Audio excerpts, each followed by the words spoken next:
Yeah. Usually comedy's pretty fringe. So to make fun of it, you're just drafting off of the people who know what it is. Does that make sense?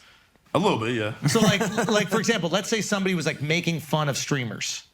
First, streamers needs to be mainstream in order for us to get the jokes of making fun of a streamer. Oh, okay. Do you know what I mean? Okay, yeah. But if streaming is fringe, which now is very popular, but if it's fringe, how many people can even get the joke of you making fun of it? So everybody got to be in on it to get it when you make fun of it. When you're making fun of it. Okay, yeah. But it's interesting, The Office. So you came up on that. That's bro, I probably watched The Office like 15 times over. Bro. It's I think it's one of the, because it doesn't try. You know, it's no laugh track. Exactly It's the zoom ins, the awkwardness. And I guess I low-key try to do that with the videos. It's just like, oh, it's awkward. Like, you know, it's not, I'm not necessarily trying to be funny. It's just like, how can we make the situation just like so uncomfortable, just awkward? Yeah. And then it's just like, it's just fun like that, because that's what's funny. That? Yeah, that's my type of sense of humor. Doing? Like, I'm not as good at that. I remember Bridesmaids is so built on just being I absolutely awkward. had a free There's piece moments there. where like, just I can't do this. Like, it just changed the channel. it's so stupid. Like, not I don't know if calculating you've seen that, properly. there's a moment where they're like trying to one-up each other. These two bridesmaids are trying to like one-up each other in their wedding speeches for the bride,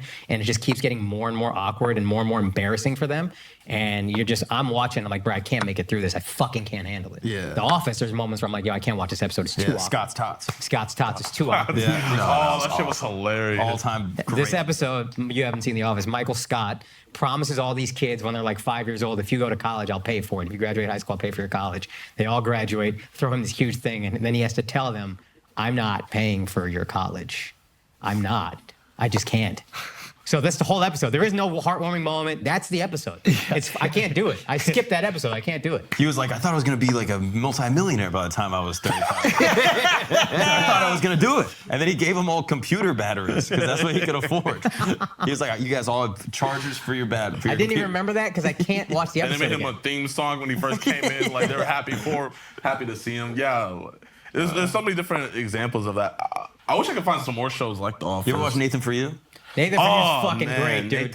Nathan's he reminds me of, you know, Nico Amalana. Oh, yeah. Is that the British dude? I thought you were setting him up, bro. And I thought you Yeah. almost had him. Oh, no. I thought you almost had him, and I was about to celebrate. Woo!